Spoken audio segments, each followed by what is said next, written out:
My dear all students and viewers, welcome on my YouTube channel। आज corporate accounting का एक lesson है cash flow statement, जो बड़ा ही इंटरेस्टिंग है कॉर्पोरेट अकाउंटिंग में। इसका लेसन सेमेस्टर वाइज जब किया गया है तब जोड़ दिया गया, क्योंकि अकाउंट में अभी मैंने बताया कि कॉर्पोरेट अकाउंटिंग में एक चैप्टर है जिसका नाम है कैश फ्लो स्टेटमेंट। तो ये कॉर्पोरेट अकाउंटिंग में नए सेमेस्टर वाइज जब किया गया है तो उसमें जोड़ा गया है इस लेसन को। तो मैं आज इस पर पूर्ण रूप से पहले डिस्कस करूंगा कि कैश फ्लो स्टेटमेंट, पहले बताऊंगा कि कैश क्या होता है, कैश फ्लो स्टेटमेंट क्यों तैयार किया जाता है, इसका मकसद क्या है, प्रबंध के लिए इसकी क्या आवश्यकता है, किसी भी ऑर्गेनाइजेशन संगठन के लिए इसकी क्या आवश्यकता है। आगे हम इस पर पूर्ण रूप से डिस्कस करने जा रहे हैं। सबसे पहले हम डिस्कस करेंगे कि कैश होता क्या है। रोकड़, यह तो सर्वविदित है, सब कोई जानता है कि रोकड़ का किसी भी व्यावसायिक प्रतिष्ठान हो, संस्थान हो, चाहे कंपनी हो या घर हो, उसका बड़ा ही महत्वपूर्ण रोल होता है, बड़ा ही महत्वपूर्ण स्थान होता है। अब सवाल उठता है कैश क्या है। लेन देन का एक माध्यम है। कैश क्या है? एक चालू संपत्ति है, लेन देन का माध्यम है, और दर्जनों तरह से इसको हम लोग डिफाइन कर सकते हैं। लेकिन कह सकते हैं कि कैश क्या है? ये medium of exchange, easily medium of exchange है, यानी आसानी से लेन देन करने का एक माध्यम है। यानी किसी वस्तु को क्रय करने के लिए यह एक माध्यम है। दूसरे चीज़, इसमें तरलता है, आप एक स्थान से लेकर दूसरे स्थान पर जा सकते हैं, कहीं भी किसी वस्तु को क्रय विक्रय के लिए प्रयोग कर सकते हैं। रोकड़ में कैश के साथ साथ पोस्टल ऑर्डर और स्टाम्प को भी शामिल किया जाता है, चेक को भी शामिल किया जाता है। ये सब कैश के अंतर्गत आते हैं। कैश को हम लोग यानी लिक्विड एसेट, मुझे कैश होता क्या है, एक लाइन में जवाब देना है कि एक तरल संपत्ति है। एक क्या है? लिक्विड एसेट्स है। पहले बताया मैंने कि यह लेन देन का सबसे आसान माध्यम है। इसको भंजाने, चेक को तो भंजाने की भी जरूरत पड़ती है, 2 घंटा 4 घंटा लग भी सकता है। पोस्टल ऑर्डर स्टाम्प में भी चेंजिंग में टाइम लग सकता है, ठीक है। लेकिन ये तो ऑलरेडी कैश है, ये लिक्विड एसेट्स आता है, कहते हैं बोलो कि तरल संपत्ति है। आगे बढ़ते हैं। कैश का हमारे दैनिक जीवन में मैंने महत्व बताया कि चाहे कोई भी क्षेत्र हो, सामाजिक हो, आर्थिक हो, राजनीतिक हो, सभी क्षेत्रों में, चाहे वो घर से लेकर के यानी दुकान तक, व्यावसायिक प्रतिष्ठान तक, सभी क्षेत्रों में यह जो है it is play significant role in all areas as like political हो, इकोनॉमिकल हो, एनी एक्टिविटी। कहने का मतलब कैश का महत्व सभी क्षेत्रों में है। अब हम लोग ये इस बात पर चर्चा करेंगे कि कैश का किस तरह से महत्व माना गया है, यानी क्यों महत्वपूर्ण है, कैसे महत्वपूर्ण है, इस तथ्य पर हम लोग डिस्कस करेंगे। तो कैश को मानव जीवन के लिए, मानव शरीर के लिए रक्त की संज्ञा दी गई है। जब किसी भी व्यक्ति के, किसी भी मानव के शरीर में ब्लड का अभाव हो जाता है तो वह व्यक्ति या वह मानव अनेक तरह की बीमारियों से, डिफरेंट टाइप्स ऑफ डिजीज से सफ़र करता है, कई तरह की बीमारियों से वह ग्रसित हो जाता है। ठीक उसी प्रकार एक व्यापारिक प्रतिष्ठान में, चाहे वह छोटा हो या बड़ा हो, कैश का होना नितांत आवश्यक होता है। उसे एक बिजनेसमैन को, एक व्यापारिक प्रतिष्ठान को, एक संस्थान को, एक ऑर्गेनाइजेशन को अनेकों समस्याओं का सामना करना पड़ता है। जैसे कि एग्जाम्पल देते हैं, सपोज कीजिए कि आपके यहाँ एक ट्रक माल 5 लाख का आया हुआ है और माल आप उधार खरीदते हैं या नगद खरीदते हैं, यहाँ वो कोई माने मतलब नहीं रखता है। लेकिन अगर आपको ट्रक ड्राइवर का अनलोडिंग के बाद भाड़ा देना हो, अनलोडिंग करने वाले लेबर को पेमेंट देना हो, तो वहाँ पर सबसे पहले कैश की ज़रूरत होगी। ना वहाँ चेक और ड्राफ्ट और न ही आपका हुंडी और न ही आपका पोस्टल ऑर्डर और न ही आपका स्टाम्प काम करेगा। हालांकि सब कैश ही है, लेकिन यह जो है सबसे ज़्यादा लिक्विड एसेट्स है, तरल संपत्ति है। यानी यहाँ आप कैश के सहारे एट ए टाइम पेमेंट करेंगे तो तुरंत सारा काम हो जाएगा, किसी तरह की कोई कठिनाई नहीं होगी। नहीं तो बहुत तरह के विवाद उत्पन्न हो जाएंगे। माल अनलोडिंग के बाद आपको पेमेंट करना ही पड़ेगा। अब ये महत्व समझ में आ गया कि ये जो है मानव शरीर की रक्त से इसकी तुलना की गई है, तो ये कितना महत्वपूर्ण होगा, ये समझने और समझाने की कोई ज़रूरत नहीं है। एक आम आदमी के लिए पता है कि हमारे शरीर में खून का होना, ब्लड का होना कितना ज़रूरी है। तो अब आगे बढ़ते हैं हम लोग। चूँकि आज मैंने पहले टॉपिक लिखते हैं, चूँकि क्लास मैंने पहले शुरू कर दिया। सबसे पहले लेक्चर 1 ये है कॉर्पोरेट अकाउंटिंग।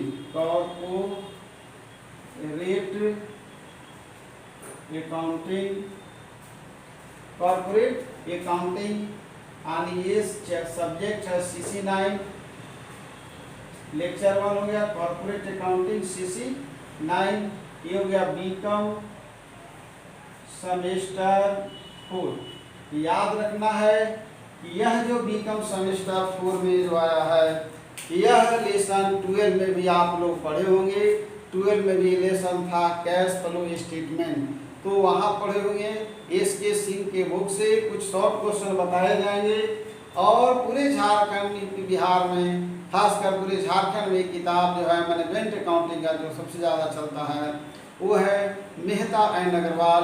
उनकी किताब से मैक्सिमम प्रश्न हल किए जाएंगे। दूसरा कि आप जो नई किताब जो भी हो, आप पहले बताया गया है कि आप किसी भी बुक से यानी किसी भी ऑथर की बुक से किताब से, चाहे कोई भी राइटर हो, आप प्रश्न का आसानी से हल कर सकते हैं। तब जब कि आपका कंसेप्ट क्लियर हो, आपके रूल्स और रेगुलेशन का नॉलेज हो, तो आप प्रश्न का हल कर सकते हैं। अभी जो चैप्टर है चल रहा है, मैंने शुरुआत किया, उसका नाम लिख रहा हूँ कैश फ्लो स्टेटमेंट। हिंदी होगा इसका रोकड़ प्रवाह विवरण। रोकड़ प्रवाह विवरण। अब रोकड़ तो मैंने बता दिया है कि रोकड़ प्रवाह मतलब बहना है। अब यहाँ ध्यान देने की बात है कि प्रवाह विवरण तो स्टेटमेंट होता है, रोकड़ प्रवाह विवरण एक छोटे दुकानदार, एक छोटे व्यवसायी के लिए यहाँ प्रयोग नहीं किया जा रहा है। यहाँ एक बड़े व्यापार, बड़े प्रतिष्ठान, बड़े उद्योग, बड़ी कंपनी की बात हो रही है, जो दिन में प्रतिदिन यानी डेली लाखों करोड़ों का ट्रांजैक्शन हो रहा है, यानी always coming and going cash, inflow and outflow of cash. मैं इसका डिफिनेशन बताऊंगा कि कैश फ्लो स्टेटमेंट होता क्या है। अभी तो मैं उसकी भूमिका में चल रहा था कि कैश क्या होता है। पहले एक लाइन ही क्लियर किया हूँ, एक वर्ड क्लियर किया हूँ, कैश फ्लो। अभी only cash note flow. Flow means बहना, यानी नदी की प्रवाह से इसकी तुलना की गई। हवा की प्रवाह यानी जिस तरह से हवा की बहाव, नदी का जलधारा की प्रवाह है, उससे तुलना किया गया। इसका मतलब होता है कि कैश कितना महत्वपूर्ण है। जिस तरह से मानव जीवन के लिए जल कितना महत्वपूर्ण है, हवा कितना महत्वपूर्ण है, ये तो सर्वविदित है, सब कोई जानते हैं, हम और आप, आम बच्चा से लेके बूढ़ा तक। अब पुनः आगे बढ़ते हैं। प्रवाह का मतलब बताया मैंने, बहना। अब यहाँ कैश फ्लो का मतलब है कि दिन भर यानी coming and going cash, in flow and out flow of cash हो रहा हो। यानी कि एक दुकानदार 1 लाख का माल बेच दिया तो पूरे दिन बैठा रह गया, तो इस स्थिति में इसको प्रवाह नहीं कर सकते हम लोग। प्रवाह का मतलब लगातार बहना, लगातार कंटिन्यू कमिंग एंड गोइंग चल रहा हो। स्टेटमेंट सब कोई समझते हैं कि स्टेटमेंट विवरण क्या होता है। अब हम लोग पूरे टॉपिक का डिफाइन करते हैं। रोकड़ प्रवाह विवरण एक ऐसा विवरण है, रोकड़ प्रवाह विवरण एक ऐसा विवरण है जो रोकड़ के आने और जाने के बारे में बतलाता है। रोकड़ प्रवाह विवरण बताया जा रहा था कि होता क्या है। आणि cash flow statement denotes about inflow and outflow of cash. Any business, any organization, किसी भी संस्था और संगठन का, यानी यह बताता है कि कैश कहाँ से आया और कहाँ गया। मतलब आने और जाने के स्रोत के बारे में बतलाता है कि कैश कहाँ से आ रहा और कहाँ जा रहा है। यानी इसको बोलते हैं सोर्सेस एंड यूजेज, मतलब आने का साधन और जाने का साधन, मतलब उपयोग। अगेन मैं रिपीट करता हूँ कि cash flow statement such statement which denotes about cash flow statement is a such statement which denotes about inflow and outflow of cash। यहाँ पर चैप्टर में लिखा हुआ है फंड, तो याद रखेंगे कि कैश फ्लो में इसका फंड से रिलेशन या fund means cash flow statement में फंड से आशय, फंड से मीन्स ओनली कैश से है। यहाँ पर नॉन कैश आइटम को इंक्लूड नहीं किया जाता है। अब यहाँ देखें कैश फ्लो स्टेटमेंट का तो स्टेप बाद बताएंगे, अभी तो हम लोग डिफिनेशन पर ही चल रहे हैं। कैश फ्लो स्टेटमेंट होता क्या है, विभिन्न विद्वानों different learner define it different way. तो ये विद्वान की परिभाषा आप पढ़ सकते हैं और वही लिखना है। दूसरी चीज़ भी जान ले कि एक मोस्ट इम्पॉर्टेंट लेसन है, इससे शॉर्ट या लॉन्ग क्वेश्चन आना ही है, थ्योरी शॉर्ट या लॉन्ग आना ही है। मतलब इतना जान ले कि एक क्वेश्चन रहेगा ही। दूसरा कि नॉलेज के लिए है, यानी कैश फ्लो स्टेटमेंट ये जानना जरूरी है। कब, जब इसके आगे बढ़ेंगे। अभी तो मैं केवल एक परिभाषा बताया हूँ कि कैश फ्लो स्टेटमेंट होता क्या है। रिपीट मैं कर रहा हूँ हिंदी में और इंग्लिश में कि cash flow statement is a such statement which denotes about inflow and outflow of cash of any organization, any industry, any factory, any institution. कहने का मतलब किसी भी संस्थान के अंतर्गत कैश के आने और जाने के बारे में बतलाता है रोकड़ प्रवाह विवरण। दूसरी चीज़ है कि आखिर रोकड़ प्रवाह विवरण क्यों तैयार किया जाता है, इसका मकसद क्या है। तो रोकड़ प्रवाह विवरण का महत्व एक लाइन में समझ में आ गया होगा। यानी रोकड़ प्रवाह विवरण किसी भी प्रबंधक के लिए आने निर्णय लेने में लिए प्रबंधक की निर्णय लेने में हेल्पफुल इन डिसीजन मेकिंग, किसी भी मैनेजमेंट में उसको प्रबंधक को निर्णय लेने में सुविधा होती है। मुझे सवाल उठता है क्या सुविधा होती है। प्रबंधक after analysis of cash flow statement वह एक डिसीजन लेता है, निर्णय कि कैश की पोजीशन क्या है, मतलब कि कैश जिस मकसद से आया है या जिसके लिए आया है वहाँ उसका उपयोग हुआ है या नहीं। कहने का मतलब कि इसका जो माध्यम है आने का और जाने का माध्यम जो है, ये जो हम योजना बनाए हैं जिसके लिए हम कैश हमारे पास आया है उसका, यानी कहने मतलब इसका यूटिलाइजेशन सही जगह पर हो रहा है या नहीं।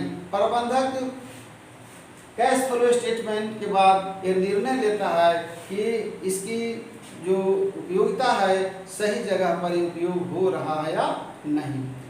दूसरा पॉइंट है शोधन क्षमता की जानकारी। शोधन क्षमता यानी सोल्वेंसी कैपेसिटी, ना इट डिनोट्स अबाउट क्या, सोल्वेंसी कैपेसिटी यानी शोधन क्षमता की जानकारी की पता लगाने के लिए भी कैश फ्लो स्टेटमेंट बनाया जाता है। कैश फ्लो स्टेटमेंट शोधन क्षमता यानी कैश फ्लो स्टेटमेंट अभी तुरंत बताया मैंने कि आने और जाने में मतलब वर्तमान में ही बतलाता है कि मेरे पास रोकड़ की स्थिति क्या है, वर्तमान में कैश का पोजीशन क्या है, मतलब यह दीर्घकालीन ऋणों का भुगतान कर सकता है कि नहीं, अल्पकालीन ऋणों का भुगतान कर सकता है। शोधन क्षमता मतलब भुगतान करने की स्थिति में है या नहीं, हमारी जो संस्था है, जो हमारी जो ऑर्गेनाइजेशन है, जो हमारा संगठन है वह पेमेंट करने की स्थिति में है, भुगतान करने की क्षमता की स्थिति में है कि नहीं, संस्था बंद कर दे या चलाए ये डिसीजन लेता है प्रबंधक। अगर लोड भरने की स्थिति में नहीं है, शोधन क्षमता की कैपेसिटी नहीं है, डे टू डे वो जो बैड पोजीशन में जा रहा है तो मैनेजमेंट डिसीजन लेगा कि अब इस संस्थान को बंद किया जाए, शटडाउन। आगे बढ़ते हैं नीति के निर्धारण में पॉलिसी डिटर्मिनेशन में हेल्पफुल होता है, हेल्पफुल इन पॉलिसी डिटर्मिनेशन। हमारे जो मैक्सिमम छात्र हैं वो हिंदी भाषी छात्र हैं, इसलिए बड़ी सोच समझ करके पढ़ाना पड़ता है कि मैक्सिमम वर्ड हम लोग सेंटेंस हिंदी में यूज करते हैं, इसका भी एक रीज़न है। लेकिन इससे सभी वर्ग को, चाहे वो शहरी क्षेत्र हो या ग्रामीण क्षेत्र हो, सभी वर्गों को फायदा होगा। यानी कोई किसी को परेशानी नहीं होगी, हिंदी अंग्रेजी दोनों बोल दिया जाता है। इंग्लिश मीडियम वाले होंगे तो इंग्लिश में भी समझ जाएंगे, और हिंदी वाले होंगे तो हिंदी में भी समझ जाएंगे। नीति निर्धारण का मतलब होता है कोई भी कंपनी, संस्था, संगठन पॉलिसी डिटरमाइन करता है कि कौन सी योजना बनाए जिससे हमारी कंपनी का प्रमोशन, डेवलपमेंट हो। तो वहाँ पर देखता है कि हमारा जो कैश का सिचुएशन क्या है, बिजनेस का सिचुएशन क्या है। तो वैसी स्थिति में यानी कैश फ्लो स्टेटमेंट ये सहायक होता है। नियंत्रण में सहायक, अब सवाल उठता है कि अगर कंपनी का पोजीशन गड़बड़ है या कहीं हेरा फेरी हो रहा है या जो कैश का यूटिलाइजेशन होना चाहिए जहां जिस जगह पर होना चाहिए वहां नहीं हो रहा है, तो ऐसी स्थिति मैनेजमेंट उसको पर नियंत्रण करता है। कहने का मतलब किसके सहारे, प्रबंध जो है नियंत्रण करता है। अब पुनः मैं कहता हूँ, एक डिफिनीशन हुआ कि ये आने और जाने के बारे में बतलाता है। यह बतलाता है, ध्यान देंगे कि कैश फ्लो स्टेटमेंट रोकड़ प्रवाह विवरण दो अवधियों में, दो अवधियों टू पीरियड्स, यानी टू पीरियड्स दो अवधियों में रोकड़ में हुए परिवर्तन के बारे में बतलाता है। Cash flow statements denotes about changing in both period as like previous year और करेंट ईयर। यानी कैश फ्लो स्टेटमेंट बतलाता है कि गत वर्ष की तुलना में वर्तमान वर्ष में क्या changing made in both period previous year and current year, यानी चालू वर्ष और गत वर्ष के बीच में क्या परिवर्तन हुआ है रोकड़ में, यानी कोई चेंजिंग आया है, बढ़ा है या घटा है या क्या स्थिति है। इट डिनोट्स अबाउट क्या changing in cash between 2 years, 2 periods या both periods as like previous और current year। ये क्लियर हो गया। पुनः मैंने डिफाइन किया कि रोकड़ प्रवाह विवरण एक ऐसा विवरण है जो दो अवधियों के बीच में हुए रोकड़ के परिवर्तन के बारे में बतलाता है कि दो अवधियों के बीच में रोकड़ में क्या परिवर्तन हुआ है, रोकड़ पिछले साल का पोजीशन क्या था, अभी वर्तमान में क्या है, ये स्थिति के बारे। और हम लोग यहाँ पर कंपैरिजन ही करते हैं, एनालिसिस करते हैं कि कैश फ्लो स्टेटमेंट केवल वित्तीय स्थिति को नहीं बतलाता है, यह कोई फाइनल अकाउंट नहीं है जो केवल वित्तीय पोजीशन को बतलाएगा। अब याद रखें कि यहाँ पे पुनः मैंने डिफिनीशन को चेंज किया कि यह रोकड़ प्रवाह विवरण एक ऐसा विवरण है जो दो अवधियों में रोकड़ शेष में हुए परिवर्तन के बारे में बतलाता है। यानी अब ये जो है कैश फ्लो स्टेटमेंट क्लियर हुआ। अब हम लोग अगला स्टेप पे चलते हैं कि कैश फ्लो स्टेटमेंट क्यों बनाया जाता है, बता दिए। कैश फ्लो स्टेटमेंट बनाने और उसका यूज एंड इम्पोर्टेंस का भी मैंने एनालिसिस कर दिया। तो उसका इम्पोर्टेंस क्या है, उसकी क्या जरूरत है नीति के निर्धारण में या शोधन क्षमता में या प्रबंधक को निर्णय लेने में या नियंत्रण में, ये सहायक होता है। इसलिए कैश फ्लो स्टेटमेंट तैयार किया जाता है। अब हम लोग आगे चर्चा करेंगे कि कैश फ्लो स्टेटमेंट में कितने स्टेप्स होते हैं, how many stages in cash flow statement. Cash flow statement में कितने स्टेज होंगे और हाउ इट इज प्रिपेयर्ड, कैसे यह बनाएंगे, कैसे तैयार करेंगे, इसके बारे में हम लोग चर्चा करेंगे। अभी तुरंत इस पर हम लोग डिस्कस करते हैं।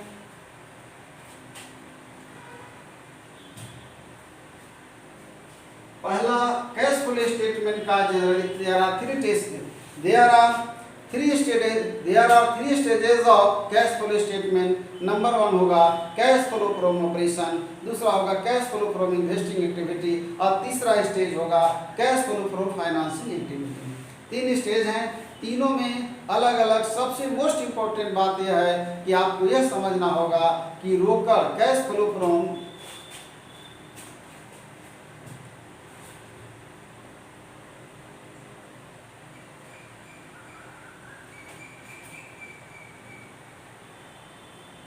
कैश फ्लो फ्रॉम ऑपरेटिंग या ऑपरेशन भी लिख सकते हैं, कैश फ्लो फ्रॉम ऑपरेशन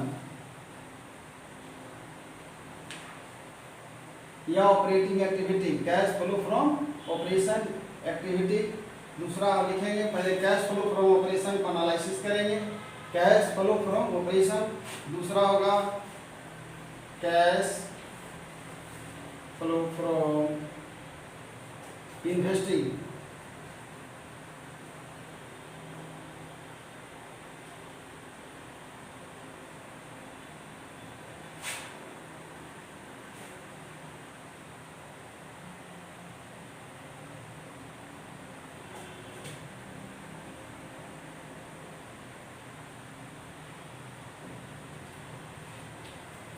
अब सवाल उठता है, मैंने अभी डिस्कस किया इनफ्लो आना और जाना, तो अब आने के कौन कौन से how many medium of inflow of cash and outflow of cash, तो बात की बात होगी। पहले हम इस बिंदु पर चर्चा करें कैश फ्लो फ्रॉम ऑपरेशन। याद रखेंगे कि आने के जो साधन होंगे, कैश फ्लो आने का जो साधन होंगे, यानी रोकड़ का मुख्य स्रोत, main sources of cash, main sources of cash वो कहाँ से आएगा? वो है मेन कैश का जो sources of, main sources of cash होगा कैश फ्लो फ्रॉम ऑपरेशन। यानी ऑपरेटिंग एक्टिविटी मतलब बिजनेस ऑपरेट करना, या ऑपरेशन सिर्फ मतलब नहीं निकलता है। यहाँ पर है कि आप बिजनेस को ऑपरेट जो करते हैं उससे सबसे पहला स्रोत होता है, that is main source of cash flow from operation, यानी बिजनेस से वो ऑपरेशन यानी नेट प्रॉफिट और नेट लॉस। कोई जरूर नहीं कि बिजनेस में प्रॉफिट ही हो, लॉस भी हो सकता है। यानी पिछले साल अगर हमारा लॉस है, प्रीवियस ईयर इस साल क्या हो सकता है?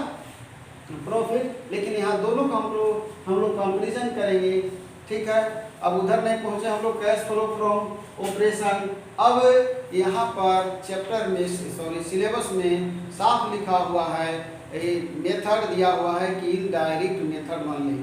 तो एक एक करके आगे बढ़ते हैं, चूँकि फॉर्मेट तो सबका लिखा जाएगा, फॉर्मेट तो सबका लिखा जाएगा और सब बताया जाएगा। पहले हम लोग एक टॉपिक पर यहाँ चलते हैं, यानी रोकड़ से संचालन, कैश फ्लो फ्रॉम ऑपरेशन का हिंदी होगा रोकड़ से संचालन। ऐसे इंग्लिश में ही समझने में ज़्यादा सुविधा होता है, लेकिन समस्या है थोड़ा हिंदी भी जानना। संचालन बड़ा टेढ़ा वर्ड है, रोकड़ से संचालन कोई मतलब समझ में नहीं आता है। कैश फ्लो फ्रॉम ऑपरेशन, रोकड़ से संचालन, यानी पहला स्टेज जो होगा कैश फ्लो स्टेटमेंट का पहला स्टेज, हमने बताया कि कैश फ्लो स्टेटमेंट में 3 स्टेज होंगे, 3 कंडीशन होंगे। पहला कैश फ्लो फ्रॉम ऑपरेशन होगा, दूसरा इन्वेस्टिंग और तीसरा फाइनेंसिंग। अब सबको डिफाइन करेंगे, पहले एक पे चलते हैं वहाँ पर। तो रोकड़ से संचालन का मुख्य स्रोत यानी व्यवसाय से संचालन है नेट प्रॉफिट और नेट लॉस। अब इससे हम लोग कैसे ज्ञात करेंगे रोकड़ से संचालन, इसके लिए मेथड बताएंगे। पहले इसके पहले चर्चा कर लें कि रोकड़ से संचालन तो बिजनेस के ऑपरेशन हो गया, समझ में आ गया होगा। इन्वेस्टिंग एक्टिविटी यानी cash flow from investing activity, Hindi होता है उसका विनियोग, यानी विनियोग की क्रिया, विनियोग की क्रियाओं से आशय वैसी क्रियाओं से है जिसका मतलब दीर्घकालीन संपत्तियों के क्रय विक्रय से रोकड़ प्रवाह होता है।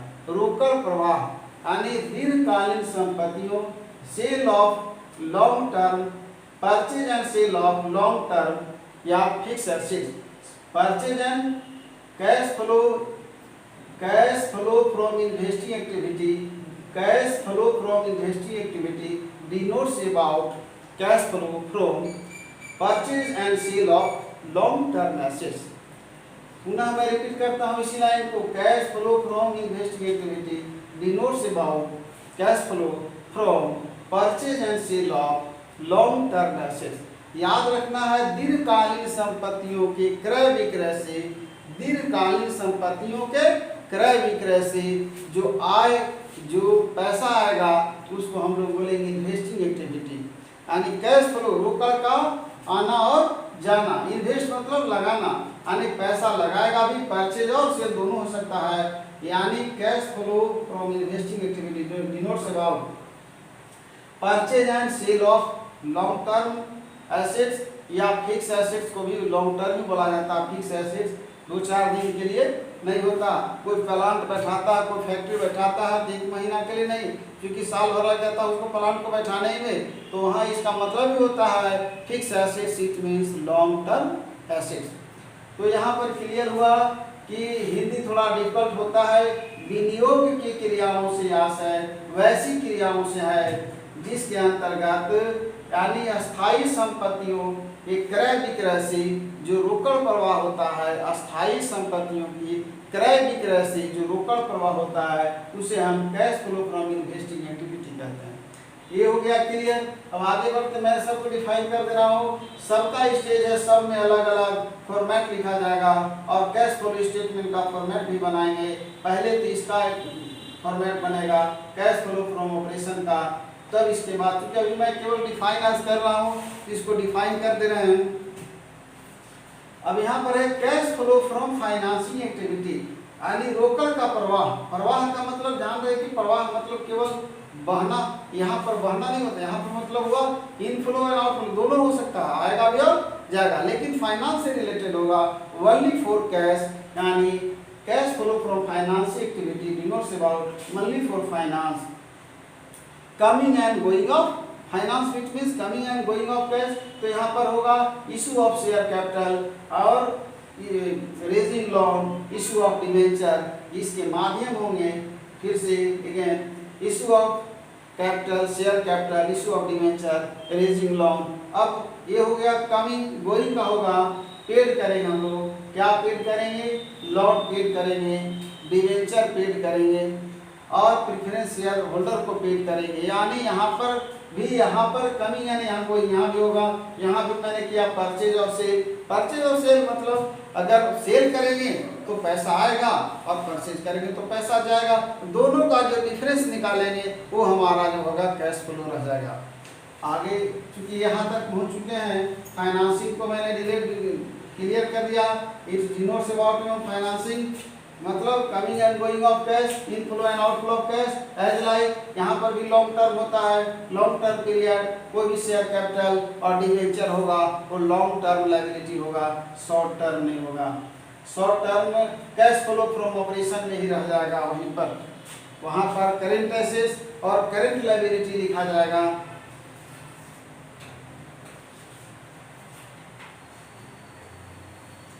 कैश फ्लो स्टेटमेंट का जो मेन स्टेज होता है, 3 स्टेज मैंने उसको क्लियर कर दिया। अब हम चलते हैं रोकड़ से संचालन। कैश फ्लो फ्रॉम ऑपरेशन यानी कैलकुलेशन ऑफ या method of calculation of cash flow from operation. There are two method है। नंबर 1 है डायरेक्ट मेथड और दूसरा है हम लोग लेते हैं नेट प्रॉफिट और नेट लॉस, यानी इनडायरेक्ट मेथड। कहने मतलब यहाँ पर there are 2 method for calculation of cash flow from operation. Number 1 direct method, number 2 indirect method. In this syllabus only given you will read only indirect method. तो यहाँ पर indirect method का हम use करेंगे, ओनली यहाँ पर हम लोग इनडायरेक्ट मेथड का पढ़ाई होगी, क्वेश्चन उसी से हल किया जाएगा। लेकिन डायरेक्ट और इनडायरेक्ट मेथड होता क्या है? डायरेक्ट का मतलब जो प्रत्यक्ष होगा, इनडायरेक्ट का मतलब अप्रत्यक्ष होगा। अब इधर चलते हैं, याद रखेंगे कि यहाँ पर बताया मैंने कि रोकड़ प्रवाह विवरण या रोकड़ से संचालन के लिए 2 विधि की देयर आर 2 मेथड मैंने बताया है। पहला मेथड डायरेक्ट बताया, दूसरा इनडायरेक्ट। इनडायरेक्ट सिलेबस में दिया हुआ है, इनडायरेक्ट मेथड को पढ़ना है आप लोगों को, क्योंकि केवल इस सेमेस्टर 4 के लिए, पार्ट 3 वालों के लिए दोनों मेथड है, पीजी वालों के लिए भी दोनों मेथड है। तो यहाँ दोनों मेथड में पहला मेथड है डायरेक्ट मेथड, जो प्रत्यक्ष होता है, जो परचेज और सेल। कहने मतलब कि जो हम सेल्स करते हैं, जो क्रय करते हैं, यहाँ पर होता है कैश सेल्स, डायरेक्ट आ गया। कैश सेल्स माल बेचे रुपया आ गया, कैश रिसीव फ्रॉम डेटर यानी माल बेचे पैसा दे दिया, यानी कैश रिसीव्ड हो गया। अब यहाँ पर आ गया दूसरा कैश पेमेंट, मैंने सप्लायर से माल खरीदा उसको पेमेंट कर दिया, क्रेडिटर से जिससे माल खरीदे उसको पेमेंट कर दी, कुछ एक्सपेंसेस था, कुछ वेजेस था दे दिया। यानी कहने मतलब ये डायरेक्ट है, ये ओनली यहाँ डायरेक्ट मीन्स बिजनेस डायरेक्ट यहाँ पर कंट्रोल और रेगुलेट करता है। यानी coming and going of cash के बारे में कि मैंने माल बेचा तो कैश सेल्स आ गया, और उधार बेचा तो कैश रिसीव फ्रॉम डेटर हो गया, और माल कहीं से खरीदे हैं तो पेमेंट कर दिए, यानी हम लोग पेमेंट किए तो पेमेंट कर दिए, दोनों का जो डिफरेंस निकालेंगे यहाँ पर कैश फ्लो हो जाएगा। लेकिन यहाँ पर हम डायरेक्ट का मतलब समझा दिए कि प्रत्यक्ष मतलब डायरेक्ट क्रय विक्रय हुआ, यानी हमने विक्रय किए तो रुपया आ गया और क्रय किए तो चला गया, दो ही बात समझे, क्रय विक्रय डायरेक्टली वे में होगा। अब इनडायरेक्ट का मतलब हो गया वो इनडायरेक्ट है। अब इनडायरेक्ट का मतलब है आपको चलना है नेट प्रॉफिट और नेट लॉस को लेकर के। यहाँ पर सबसे पहले लंबा है उससे भी, और लेकिन ये आसान है, ये लेसन आसान है, कहने मतलब है अकाउंट्स है तो कोई भी लेसन उतना आसान नहीं जो कि आप एकदम छूमंतर हो जाएगा, ऐसा संभव नहीं है, लेकिन कुछ आसान है। कब जो फॉर्मेट लिखा दिया जाएगा उसको याद करेंगे। अब बता रहे हैं कि इनडायरेक्ट मेथड में नेट प्रॉफिट और नेट लॉस को लेकर चलेंगे कैश फ्लो फ्रॉम ऑपरेशन में। तो नेट प्रॉफिट और नेट लॉस में नॉन कैश आइटम को ऐड करेंगे हम। नॉन कैश आइटम होता क्या है, सवाल उठता है कि नॉन कैश आइटम मतलब गैर रोकड़ मद, तो याद रखेंगे depreciation, goodwill, preliminary expenses, patent, trademark, copyright, जो फिक्टिशियस एसेट्स हैं, general reserve, reserve fund, DRR, ये सब ऐड होंगे, सब लिखाया जाएगा।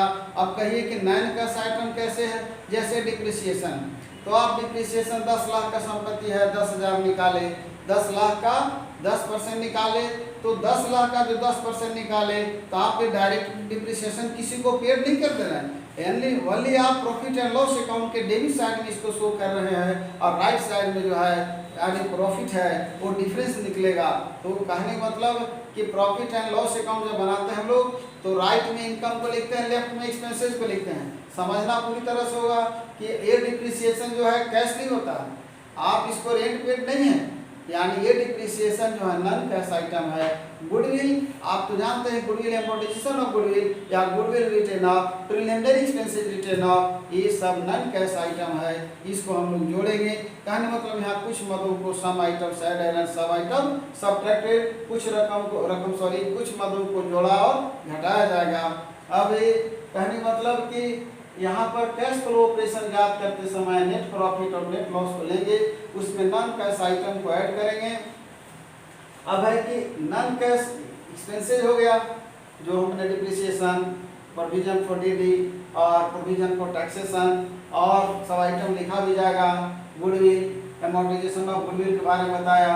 अब उसी तरह से जो बिजनेस से रिलेटेड इनकम नहीं होता है, अब यहाँ पर देखिए जैसे आप बिजनेस कर रहे हैं, नेट प्रॉफिट ज्ञात करते समय लिख देते हैं loss on sale of assets, आपने मकान को बेच दिया, मकान को बेच दिया और बिजनेस उसका कोई रिलेशन नहीं है, आपने 10,000 लॉस को दिखा दिया, या बिजनेस से रिलेटेड नहीं है, जिसके कारण आपका प्रॉफिट घट गया है, और रियल प्रॉफिट पता लगाने के लिए इसको जोड़ना होगा। स्पष्ट एक लाइन में जवाब है कि कुछ जो बिजनेस से रिलेटेड नहीं है उसको क्या किया गया है, घटा दिया गया है, यहाँ जोड़ दिया जाएगा, और जो जोड़ दिया गया है उसको घटा दिया जाएगा। क्या जोड़ा गया है, जैसे ध्यान देंगे डिविडेंड रिसीव्ड, डिविडेंड रिसीव्ड है तो डिविडेंड रिसीव्ड यानी बिजनेस से इनकम नहीं है, जैसे profit on sale of fix assets. अब पूरे क्लियर हो गया कि पूरे fix profit on sale of fix asset यानी जो अस्थायी संपत्तियों के बिक्री से जो लाभ हुआ, जो हमारा एक लाइन में समझेंगे कि जिसका बिजनेस से वैसे income, those types of income which not related to the business, वैसे इनकम जिसका कि बिजनेस से कोई संबंध नहीं है, जोड़ दिया गया है, यहाँ घटा दिया जाएगा। उसके बाद ये निकलेगा net profit before working capital changes. अब सवाल उठता है वर्किंग कैपिटल कहाँ से आ गया, तो वर्किंग कैपिटल, चूंकि वर्किंग कैपिटल यानी डिफरेंस बिटवीन होता है, working capital is a difference between current assets and current liability. Working capital denotes about difference of current assets and current liability. यहाँ पर चालू दायित्व को एक फॉर्मेट बनाएंगे कि decrease in assets, decrease in assets और इंक्रीज इन लायबिलिटी को जोड़ा जाएगा, ठीक अपोजिट होगा।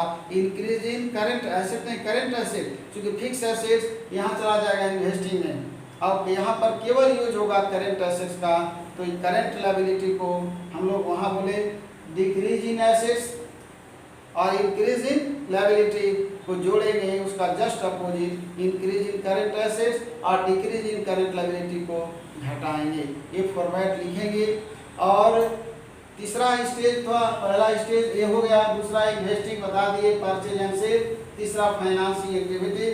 अब फॉर्मेट की बात है तो फॉर्मेट लिखते हैं।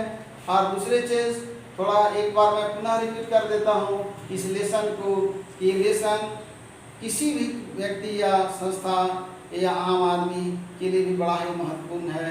कैश की बजट भी यानी कैश फ्लो, पुनः इसी को बता रहे हैं कि कैश फ्लो स्टेटमेंट जो बनाया जाता है उसके लिए जब कैश बजट और कैपिटल बजट जो बनाया जाता है कैश फ्लो स्टेटमेंट के सहारे ही बनाया जाता है। और कैश फ्लो स्टेटमेंट जो है फाइनल अकाउंट के सहारे बनाया जाता है। सब इंटर को रिलेटेड होते हैं। जब हम लोग एनालिसिस करेंगे 2 इयर्स का जब रहेगा बैलेंस शीट फाइनेंशियल स्टेटमेंट, तभी हम इसका एनालिसिस कर सकते हैं। आज मैं नेक्स्ट लेक्चर में सबसे पहले कैश फ्लो फ्रॉम ऑपरेशन, चूँकि मैं इसमें पूरे यानी इस लेसन में जो है कैश फ्लो स्टेटमेंट का पूरे ढांचा को स्ट्रक्चर को मैंने बता दिया, यानी पूरे थ्योरीज का एनालिसिस कर दिया। कैश फ्लो स्टेटमेंट में कितने स्टेज होंगे, कैश फ्लो स्टेटमेंट होता है क्या, कैश का क्या महत्व होता है। इसके बाद मैंने भी बताया कि कैश फ्लो स्टेटमेंट क्यों बनाया जाता है। इन सारी बातों को मैं इस लेक्चर में एनालिसिस कर दिया हूँ। नेक्स्ट लेक्चर में हम पहले कैश फ्लो फ्रॉम ऑपरेशन का एक फॉर्मेट लिखेंगे, उसके बाद यानी इससे रिलेटेड शॉर्ट क्वेश्चन हल करेंगे। फिर इन्वेस्टिंग एक्टिविटी का फॉर्मेट बहुत छोटा है, उससे रिलेटेड कुछ शॉर्ट क्वेश्चन बनाएंगे। उसके बाद 5-7 क्वेश्चन के बाद हम लोग लॉन्ग क्वेश्चन को हल करेंगे। आज मैं अपनी लेक्चर को यहीं पर एंड करता हूँ और मैं अपने व्यूअर्स और स्टूडेंट को बहुत बहुत धन्यवाद देता हूँ।